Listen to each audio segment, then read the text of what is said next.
dibs on it, so it's my own fault because I love this story. Also, you didn't ever do it. That's exactly it. I never called dibs, and I never did it, so it's my own fault. It is. But I'm excited that we're getting to do this because this is a fun one. Well, obviously you've been thinking about it too, so you come up with some good theories. Oh yeah, I've been thinking about this for years. Okay, and the good news for our listeners is that I get to pretend like I've never heard of it before and ask all the questions you're asking them, so it's perfect. There we go. Exactly. So thank you both for your enthusiasm. You're so welcome. Glad you like this one. And also I want to thank Caitlin and JW, our listeners who suggested this one, and anybody else who did and somehow got left off our list of people to thank. Sorry about that.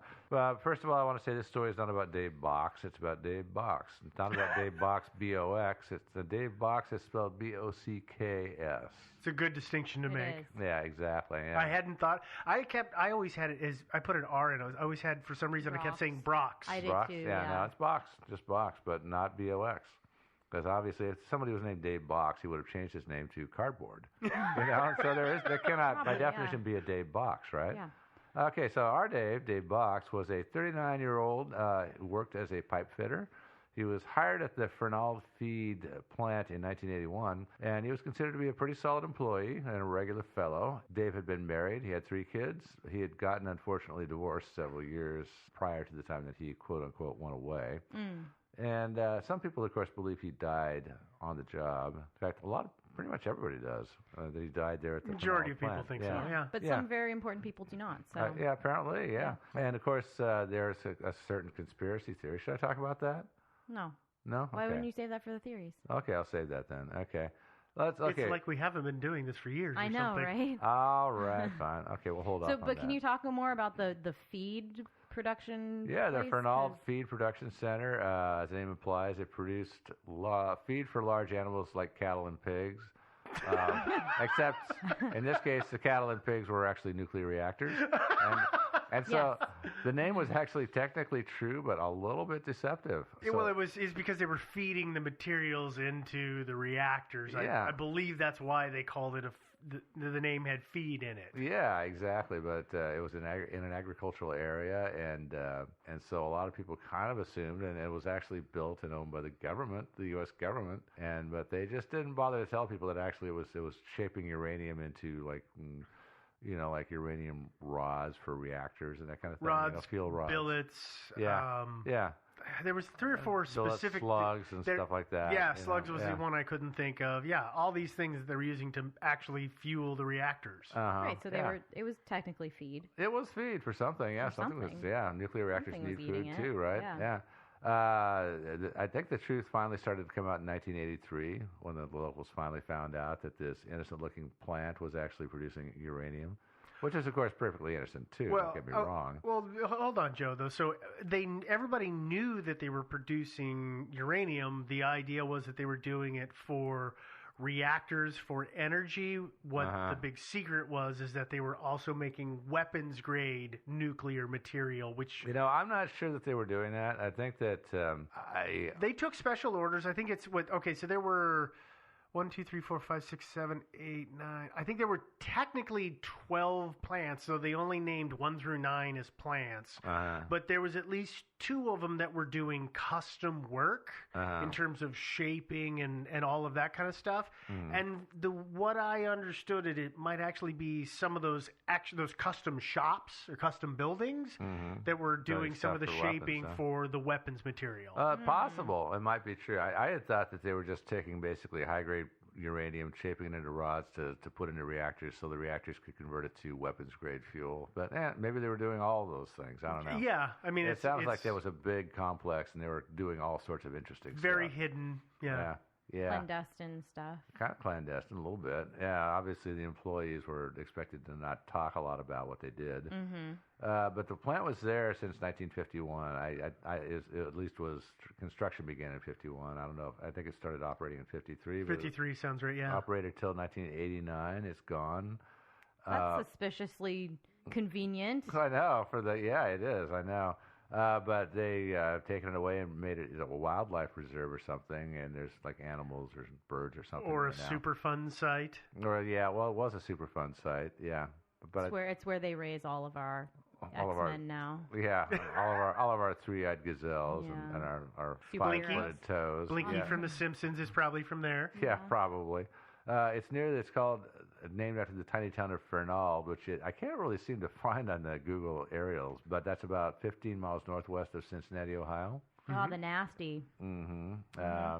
It was also known to the locals as NLO, which stands for National Lead of Ohio, which ran the plant for the owners, of course, as I said, the U.S. government.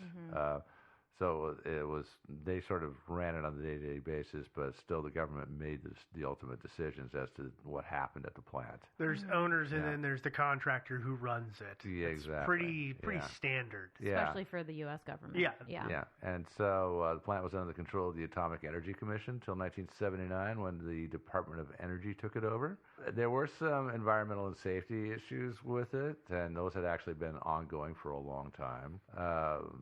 Since like the 50s, National Lead was reporting problems to the AEC about, The Atomic groundwater Energy leakage Commission. Yeah, exactly.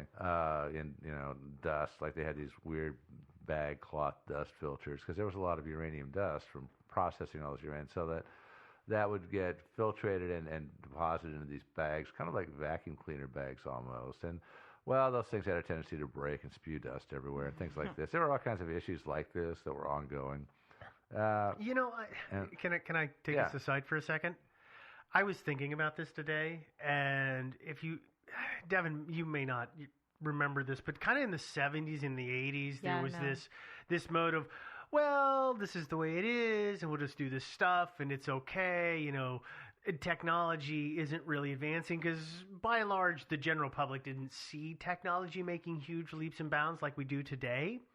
Could you imagine what the world would be like if we had all got stuck in, say, 1982, and for some reason our technology just didn't advance? What a frickin' mess things would be in terms of all of the stuff that was, it's okay, you can pour it into the river, you can bury it into the ground, it doesn't matter. Yeah, we weren't quite there, and by 1982 we were cleaning things up, actually. Well, but still, not everywhere. But my point is, like, what it would have been if we just stopped doing and just kept on status quo through the 90s. Sounds like something to write to the Star Trek people about. Yeah, have them do an episode on that. Yeah, I think they might have. Yeah, Planet of the Tribbles. Yeah, Captain's Log, Stardate in 1972. Yeah. But enough about those environmental issues, which they had. But we'll talk a little bit more about that in a little while. But they did have those. But we don't know whether or not they had much to do with Dave Box or not. That really wasn't his job. He was, like I said, a pipe fitter. And his job was to, inspect and repair various equipment, pipes, whatever. Like the pipes that were feeding the vacuum tubes? Yeah. He was part of the maintenance crew. Yeah. He worked the midnight shift. He was, the swing? Yeah, he was graveyard. Graveyard, thank you. So midnight to 7 a.m. or 7:30. Right, so his job was like straight up maintenance. Yeah. Pretty much. The plant was shut down, and he and his crew would go out and just maintain things.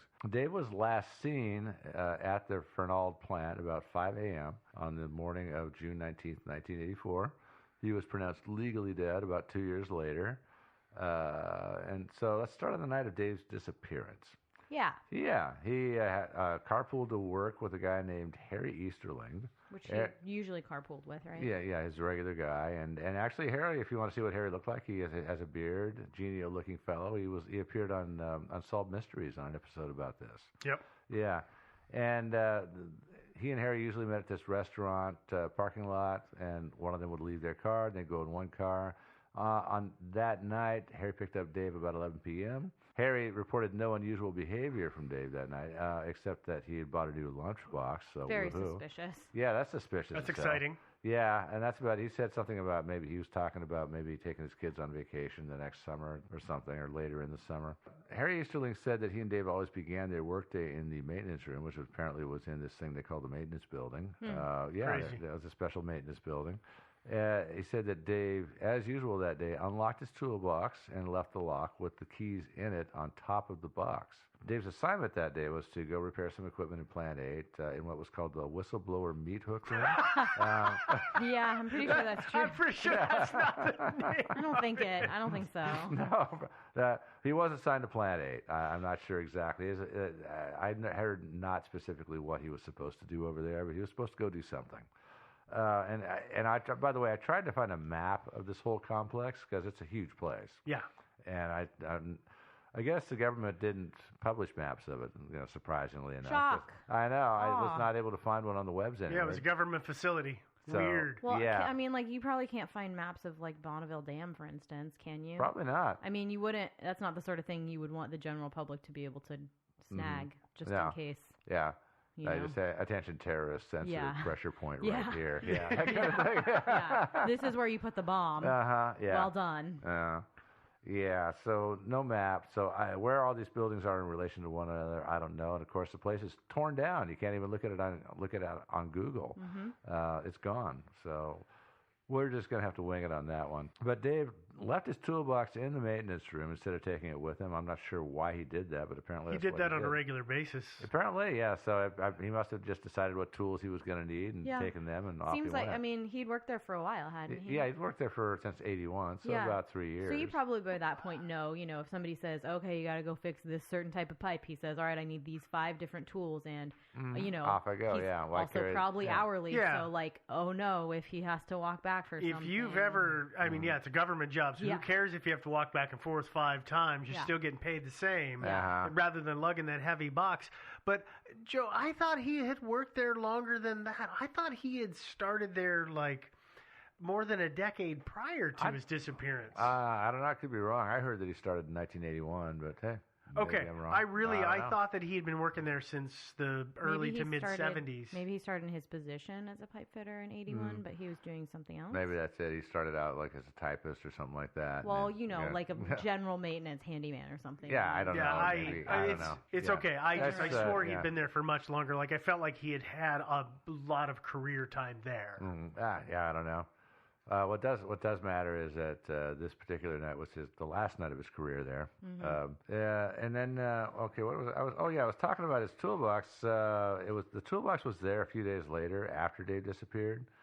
He left his toolbox, went up to Plant 8 to fix the radioactive snitch rectifier, which was reportedly making an odd sound. Did it? And his toolbox was missing some tools, though, right? As you would expect. Nobody has said that I can find what tools were gone, what tools were not gone. Okay, But the toolbox was there and with a lock on top of it. Apparently, Dave trusted his coworkers. Yeah. I guess they must have all had a good relationship. Or it was company tools. Yeah, and maybe he didn't care. Good point. Which is too. the weird. That is weird, though. Why would you leave your keys instead of carrying them around? Well, that's the thing is, he gets the toolbox out, and it's got a padlock on it. So obviously he doesn't trust people to not steal from it, and then he opens Well, it he up. doesn't trust the day people. To Maybe that's what Thank it you. is. I just had that thought. I was It like, must- oh no, he trusts the maintenance people, nobody else. That must be what it is. Yeah. Yeah. But so They're probably throwing his tools in the oil vats or the acid vats or something. Think it was funny. Yeah, that could. Look have at it been. sizzle. Yeah, when people are like planting drugs in there, planting crack. So that night, according to Unsolved Mysteries, an unnamed coworker of Dave's. And we never do get a chance to find out who this person was. Unnamed. He was unnamed. He said that he saw Dave in a pickup truck with his supervisor having a heated discussion about something, but the windows of the truck were rolled up so the coworker could not hear what was being discussed. By the way, this struck the coworker as odd, the windows being up, because it was a warm night. So I have I'm always disturbed when we have a single source for something like that, especially when it comes from Unsolved Mysteries. But I had heard it as not a heated but a serious conversation. That's another way of putting it. And I've heard it actually characterized as an argument. Well, I was going to say there's a couple of different. Well, if you look at it, I was thinking about it. If it's a serious conversation, it could be a very serious, quiet tone, or it could be serious as in one person it's serious. They're not trying not to cry or something. But the windows were up. What I want to know, was the vehicle turned on? Yeah, because it was might have had the going? AC going. Yeah. Well, that's what I was wondering too. So the windows being rolled up might have been totally normal. Then again, it's a government vehicle, so it probably didn't have AC because they Oh, always I bought the wouldn't- cheapest I don't know about jalopies that. possible. Yeah, actually, it was 84. I bet government vehicles all have AC now. Oh, but, that's yeah, standard. Yeah. but maybe not back in those days. No, I Yeah. remember my dad being in government vehicles, regular civilian cars and Yeah. trucks, and they were always the lowest model. It's kind of like you've been in a Forest Service truck before, Yeah. haven't you, Joe? Yeah, I think so. They have nothing in them. Yeah, Whatever comes bare bones standard is what they get. So yeah.